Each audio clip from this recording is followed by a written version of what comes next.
Good morning, this is Mr. Martin sharing with you this year's story. I'm going to share with you a story that I've shared before with other students in other schools. A story that I love because it's about, many times we hear that teachers touch lives of students, but we don't often hear how much or to what extent the students touch the teacher's life. So this is a story of a student that touched my life. This is a story from Argentina, and the name of the main character of the story is Tommy Murphy. So let me introduce you to Tommy Murphy. You know, what is interesting about this story is that I had in my own school a student with this name, Tommy Murphy, a Scottish name. He was such a bad student. He was such a slacker, you know. It was so hard to make him work. And this happened when I was working with regional maths Olympiads. I had a club, a mathematics club in my school where I used to work when I was young. This is in my 20s. And we had a maths team, and I was correcting some tests for other schools for the Olympiads, the regional, the first stage in the mathematics Olympiads is for a certain region. So this was in the same area, but this Thomas Murphy came from another school. I just read his name on a paper, and I thought, wow, same name as my student, but this one is good in maths. So it caught my attention. So how did I meet him? I first met him when we were doing Maths Olympiad. I saw a paper. I remember the problem. This happened maybe, 30 years ago. But I still remember the problem. It was about two boats starting from one point and moving in different directions at different speeds, and the angle in between the boats was 50 degrees, and after a certain time, therefore, you knew the distances that the boats had traveled because you knew the speed. They had to find out the distance that separate these two boats. For my students, this was an easy question because I taught them the sine rule and the cosine rule, right? Both of these rules that work for non-rectangle triangles. They knew it, so they just applied the law, and in 2 minutes they solved it. But Thomas did not, he came from probably a school that was not very strong in mathematics. He didn't have all this background on IGCSE. This is at the age of 15. He was the same age as you are now. So he wasn't introduced to these two very useful rules, but somehow transforming this into rectangle triangles using Pythagoras and SOHCAHTOA, I don't know, I can't remember exactly, he derived the rule and he got the answer right. So I was puzzled. I thought, okay, this is a brilliant mind, and he has the same name as my student. He lives close to my school where I work. And I knew a teacher that worked in the same school where Thomas was a student. So I asked the teacher, do you know Thomas Murphy? And she said, oh, yes, he's a wonderful kid. He just lost his father a few months back ago. So he's a beautiful, beautiful human being. And I told him, well, he's very good in maths, you know. I would like to know him. I would like to meet him. Do you think I could invite him to my lessons and have him in class? And she said, yeah, I'll let him know, see if he's willing to come. And then I went and talked to the headmaster of my school, Mr. John Bivert, a kind soul. He said, yeah, of course, bring him. We don't have to charge him. Just bring him to your club, let him interact with our students.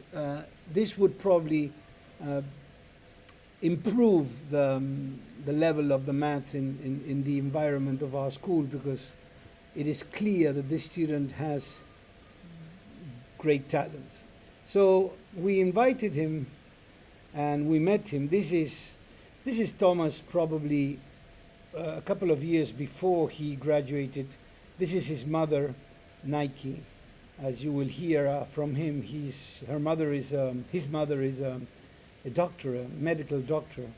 That when his father Carlos died, his father was a surgeon, and he died from a brain tumor.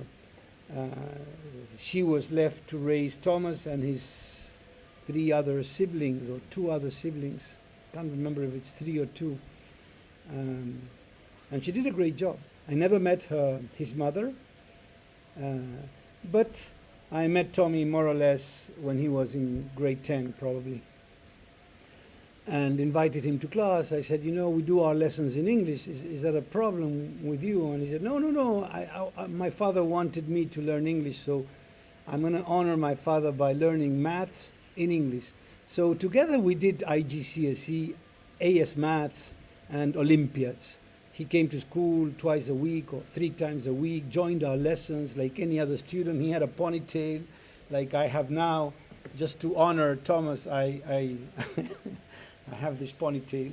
And he was a different person in the class because he was absorbing everything. He was desperate to learn, and that was a great example for my students.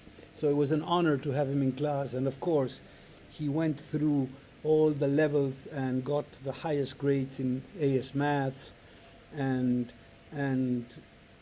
reached the finals in the Olympiads. Him and a couple of other students from my school, they reached the finals a couple of consecutive years in the National Maths Olympiads.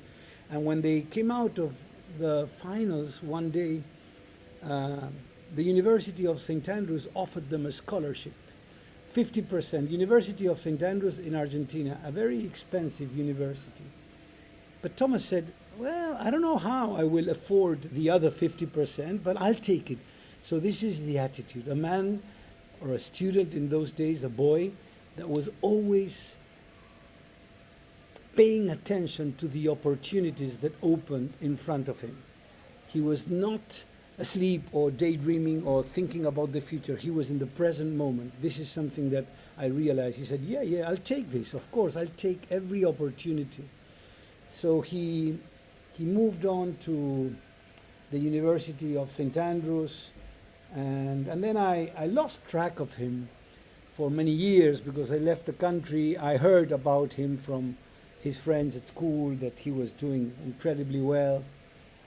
He communicated with me probably, 10 years ago. And I heard that he was doing all these kinds of things that you can see here. I just recently told him that I was going to speak about him. So he said, can you share some pictures and some your CV, some of your achievements? And he said, yeah, well, my CV is quite dry. I'm going to go through Tommy's curriculum, but as you can see, he has a PhD in economics from the University of Oxford, masters from the University of Oxford, masters from Darwin College, MA in economics in St. Andrews University, and if you keep on exploring his curriculum, he's such a brilliant mind, The last time I heard from him, he was a teacher in the University of Milan. He published so many things, so many papers.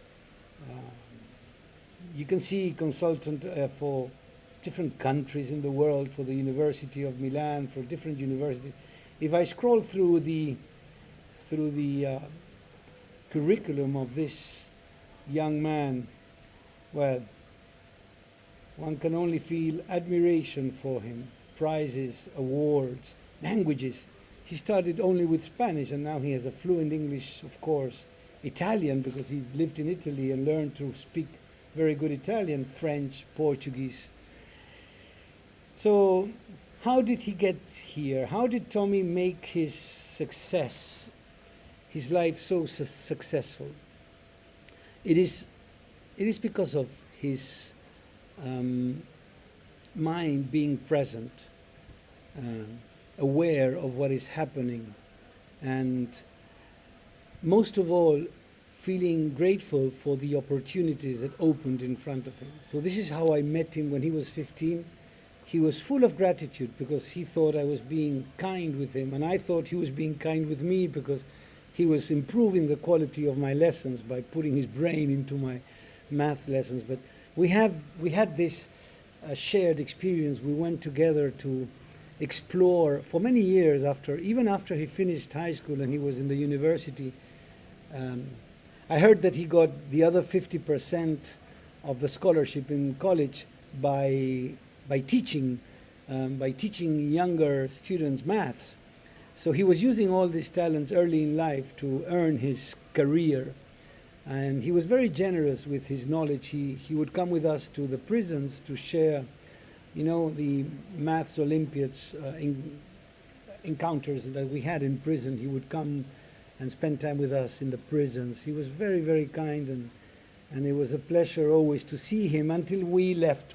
We left because I traveled to another country to work and teach, and he traveled to England to do his PhDs in the University of Oxford, and I think also St. Andrews in Scotland. So when you look back and you join the dots and you wonder, okay, how did Tommy get there? It's quite clear. You are never aware of what's going to happen in the future, but if you are in the present moment, if you're paying attention to what's happening, you might probably end up looking back and understanding how you got there. So this is Tommy with his now wife. In those days, this was his girlfriend. Beautiful story of love also. They studied together at St. Andrews University in Buenos Aires, and then she went with him all around the world. And now, recently, he decided to go back into one of the worst economies in the world, one of the countries that is struggling more, but going back to the university that gave him the doors open to the world from the University of St. Andrews. He's now teaching there. You can see he has a master's there. He's in charge of a master's in economics in the University of St. Andrews. And he went back there because his wife missed her family. And he thought, I'll follow my heart, no longer my heart. She followed him. Now she follows her back to Argentina. This is another graduation ceremony, probably in Oxford, where Thomas here is getting his PhD. And something really, really lovely is when he published his thesis, which he shared with me recently. He published his thesis, and I said, Tommy, I want to speak to my students about you and how much you have inspired me as a teacher. And he said, well, have a look at the acknowledgements in the thesis. So when I start looking at the acknowledgement, of course, he acknowledges his parents, right? I'm going to follow here the reading. Now, my family, in fact, it's quite small here. But throughout my life, love and support was never missing from my parents, Carlos and Nike. My siblings, Barbara, Sheila, and Patricio, 3 siblings. My grandma, Chola. Uncle, aunt, Diego and Silvia. So he's acknowledging his parents, right? Both of my parents were always great believers in the value of education. And they never spared any effort to make sure my siblings and I had the tools and opportunities we needed to achieve whatever goal we wanted to reach. It is then, with my greatest sadness, that I reached the culmination of this intellectual enterprise without the company of my dad, who was taken away from my side when I had not even finished high school. More than any other person I have ever met, he cherished the search of knowledge. It was perhaps that very attitude that transformed a humble merchant's son, mechanic's son, like him, into a well-respected neurosurgeon. And I guess a wicked sense of irony dictated that he would be killed at the early age of 43 years old by the same kind of brain tumor that he regularly extirpated from his innumerable patients. The image I kept of him is that some sort of unreachable intellectual superhero. Although by now I know that might be rather embellished impression of the impressionable teenager I was back then, and in fact I would have given everything to see him turn into a regular man as I was growing up. That image was indelibly marked in my heart and have set a model that more or less consciously I systematically tried to emulate. How, after the tragedy of his death, my mum managed to keep the normal functioning of our home while having at the same time a full-time profession as a medical doctor is still a mystery to me. With a considerable share of sacrifice, she made my siblings and me feel like nothing more than a terrible emotional shock had happened, carrying on with our education, making sure we had always access to everything we needed, and giving us unconditional and constant love. She is and will ever be an example of strength and perseverance to follow. I owe both of my parents a good part of what I am today. A beautiful recognition that I think many of you can sign. And then following with a reading, or maybe a page before that, I found this. I'm going to highlight it because this is one of the highlights of my life. So he's recognizing his teachers, right? Of course, not all of the teachers I had deserve all this credit. Some were indeed terrible. But many were not. And they were enough to make an impact on me. And they were enough dedicated to make me believe the teaching profession is a noble one. So he became a teacher. Naming all of them would be certainly impossible, but they do have my deepest gratitude. I want to nevertheless give a special thanks to 3 of them. And here is Martin Suarez, a high school teacher from St. Albans College. Perhaps not knowingly, out of pure kindness, opened so many doors to me. So this is Thomas, now as a teacher, saying goodbye to his students in the University of Milan in Italy. This was a surprise farewell from his students. So what is this story about? The story is about that connection between a teacher and a student that goes from the heart to the heart. So when you teach, you touch a life, but many, many, many lives touch your heart. Thank you very much.